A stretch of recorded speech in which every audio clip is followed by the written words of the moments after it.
So, last week's video was on defending your base. This week somebody requested some attacking and breaching techniques. So, I've set up a basic wall here. Stone, sand, obsidian. Now, realistically speaking, given the difficulty of harvesting obsidian naturally, odds are that only the first 3 or 4 rows of a wall will be obsidian. But I've done the full wall for the protection for this video. So this may be a better wall. Cobblestone has the same resistance and hardness as smooth stone like this does. But something like this you can actually encounter in the wild, so it may actually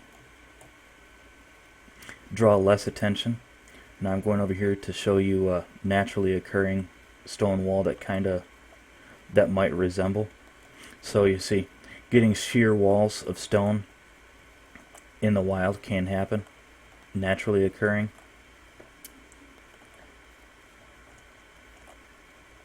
Mythical light source.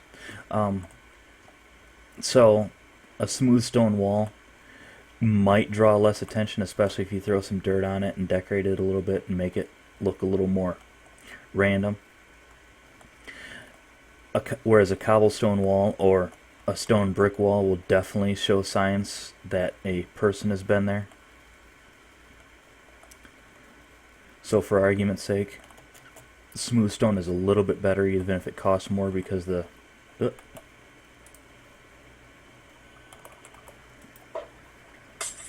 even if it costs more due to needing to smelt it or silk touch it. Silk touch is probably the more expensive of the two options, given how rare and valuable silk touch is. But sand in the middle of a sandwiched wall like this is fairly common, and you'll see why in a moment. And then the obsidian backer, like I said, is to keep just to protect the general area for the moment. So you're going to want to bring shovels, pickaxe, and axe anytime you're going to go raiding, because you're going to have to usually burrow your way in. So, oh, I'm in creative mode. So, if you're going to raid against a large area that has very few defenders, the smaller your tunnel, the better. And this right here is why sand is good to have sandwiched in there. But the counter is slap down a torch and any sand that falls on it will automatically break. So now this spot no longer has the sand defending it. Now you breach through, and if a couple defenders are defending a large area, that hole's not going to be easy to spot if they're off at an angle.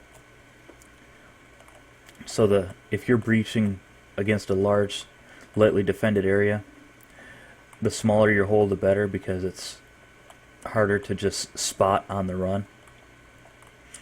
So if 1 or 2 people's frantically defending a large area, that small hole may not be noticed, whereas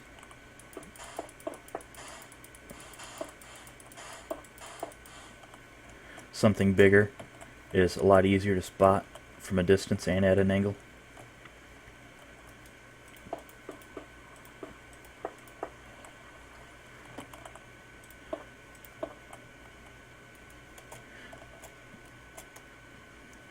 So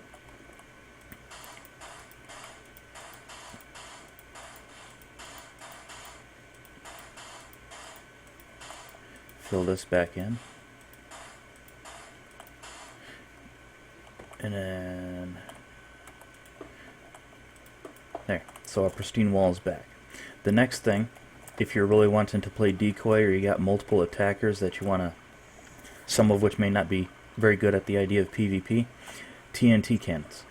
They're pretty popular, and given that their popularity and their danger, they're a lot more of an intimidation factor than they are really a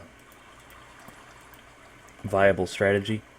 But let's say this big area that's walled off has a lot of defenders, so that little hole is much more likely to be spotted and much more likely to be swarmed and defended or filled in.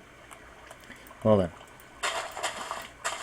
that takes the idea of discretion and secrecy completely out of it. So, the solution is bigger hole. So you got your TNT cannon, and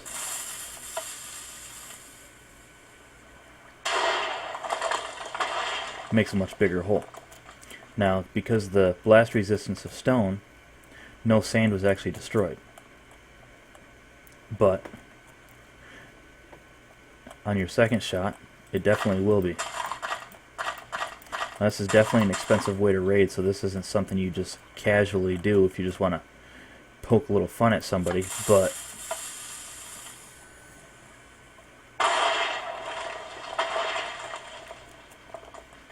why didn't it blow that sand away?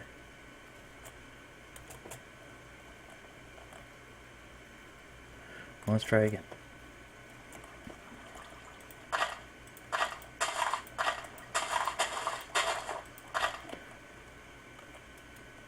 Oh, maybe I'll throw another delay in there. Okay.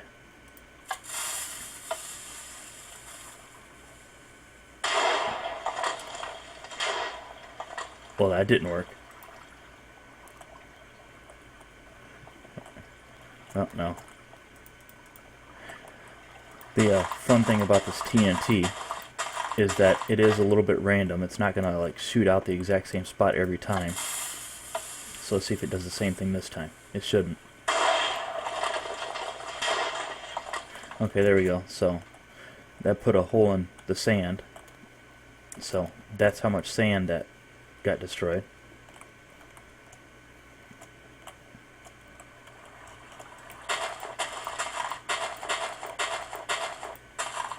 Now this little hump is up here with the idea of this being a team run cannon. So one guy can hide here so he doesn't get blasted by the TNT that's right there, and then he's the one that would do the reloading.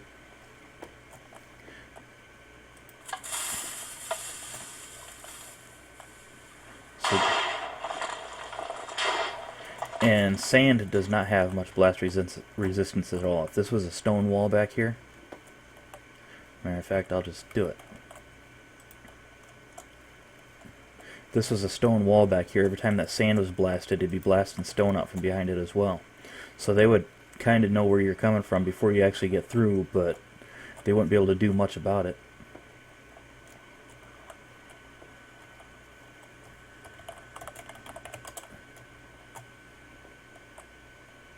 Whoops. Let's try this again.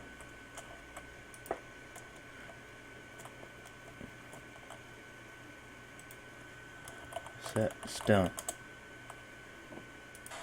And then we'll refill this while we're here. Set red sand.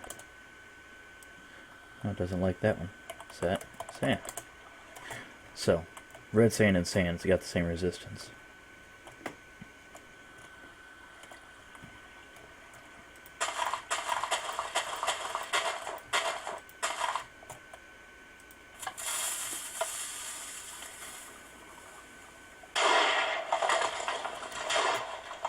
So, you see it blasted a hole through there, so now they're going to know you're coming. And in fact, if you're lucky, some of them might get nosy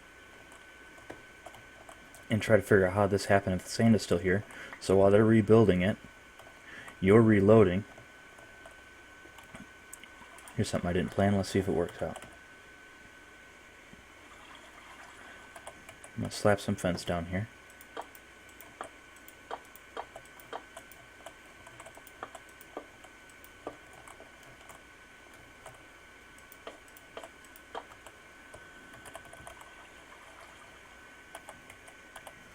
So, assuming a player is there doing repairs,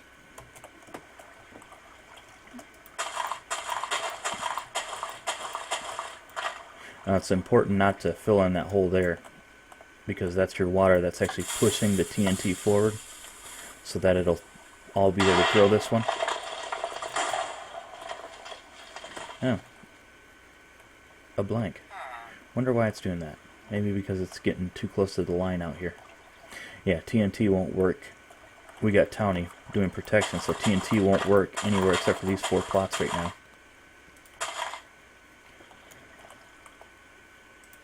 Or it won't work in town, it'll work out in the wild. So more sand blown away. Okay, so it didn't kill them like I thought it would. Well, it's gonna kill him. Okay, so TNT cannon. This thing is 9 blocks long. I made it out of obsidian because I was goofing up trying to remember how to build it. Okay, so this block here is just free floating, sort of. There's water directly under it. This water pushes the TNT, because once TNT is lit, it becomes an entity instead of an object. This redstone string over here, this button powers this block. This block powers this redstone that's here, which lights all of these simultaneously. And then this one is lit by this redstone, which is on a delay, so that this one lights after these, so that these can actually throw it and it's still got time to fly before it blows up. This glowstone here is just for light. It doesn't play a part. Now, how many ticks you put on these determines how much flight time this has. So, fewer ticks means it'll go off sooner. Now you've seen when I launched it and it actually hit this wall, it had time to slide down and hit the ground before it blew up. If I were to shorten these ticks, it could actually either air burst before it gets here or blow up somewhere in the middle of the wall. And all of these are the same build, just got different ticks. So now, for the fun of it, I'm going to link all these and fire them all in sequence.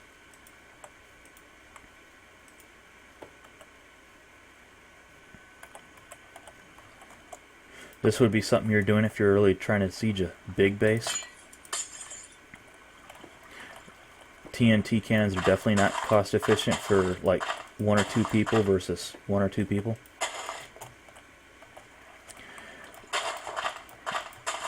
Really, their only effectiveness is when you need to blow a huge hole to get a whole bunch of people through all at once. Otherwise, they make for a good scare tactic. Minecraft's version of a terrorist weapon. So, a full salvo. Oh, it'd help if I actually put the ammo in some of these. So these all got different times on them, so some of them may actually blow themselves up, but here goes a full salvo.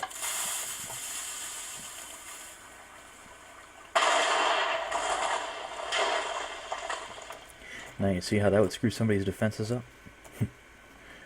Especially if they got defenders on the top. Okay, now, another thing you can really do to screw with somebody's defenses,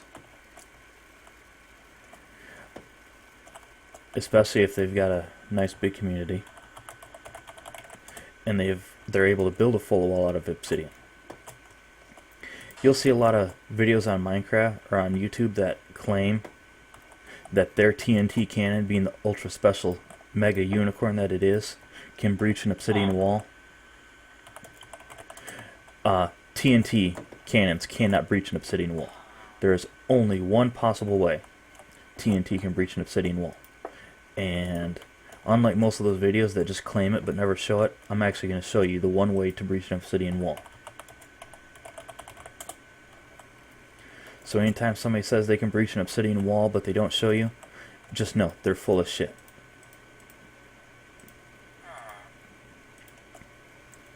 So here's the one way to breach an obsidian wall with TNT. That's right, you see me just pull out a piston. So, throw it on your piston. Lever or button. TNT. Oh, what do you know? See that? Piston can't push obsidian. That's right. There is no way TNT can breach an obsidian wall. If this would work, this would have been the only way. because, let's see here.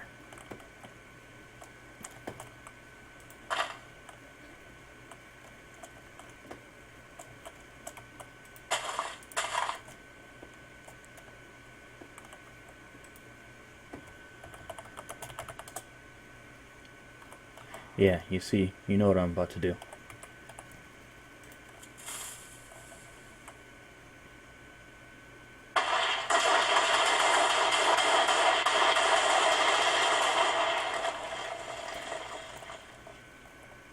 That had enough blast force to take out a ton of the sand. TNT went flying everywhere. Obsidian didn't break. It can't happen.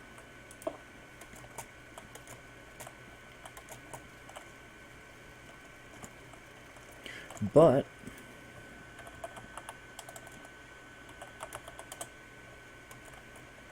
the next question is,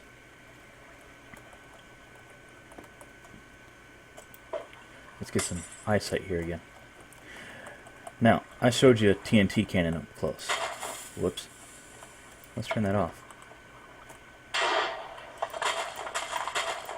Another one of the things people like about a TNT cannon is the length.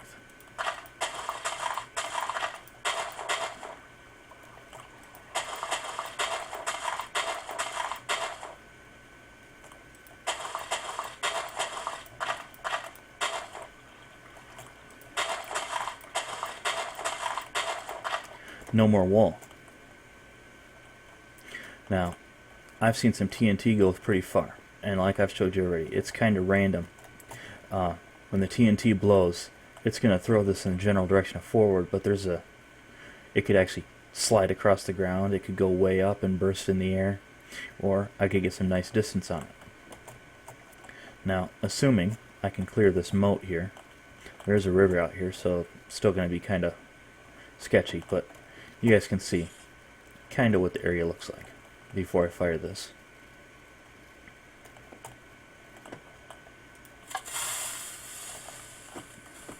You idiot. Okay, terrible range on that one. I forgot to load the things again. I forgot to turn the thing off again.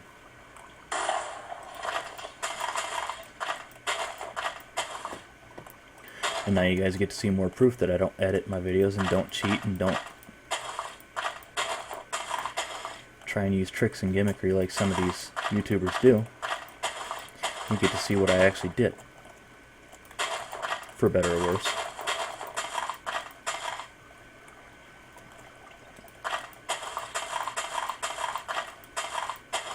Okay, let's try this again.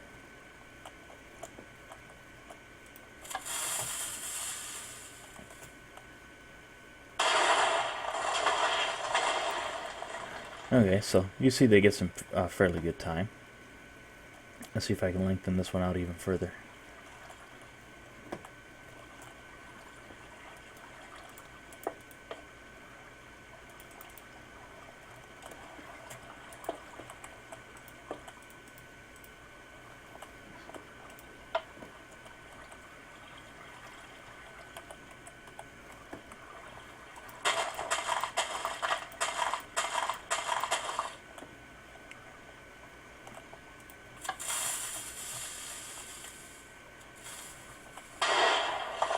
There we go.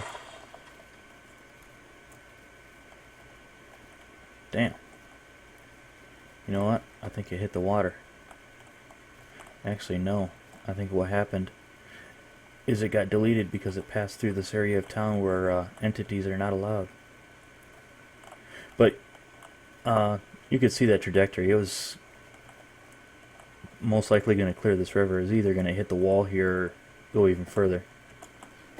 So TNT cannons can get some range, but then the randomization of it means you're not guaranteed, so don't count on them for long range. But they can sure potentially get it. So there's your TNT cannons. There's some raiding tactics. And in the event of them not having obsidian wall, or if you want to check if they got their obsidian or their wall backed with obsidian, pistons is another way. If they don't have an obsidian wall, you could actually push the TNT through the wall and then light the end block, and each TNT will set off the next one in the chain, and you'll end up blowing a huge cavern through their wall. So, there's a fun video. Gone on a lot longer than I expected, but it turned out I started having fun, so have fun.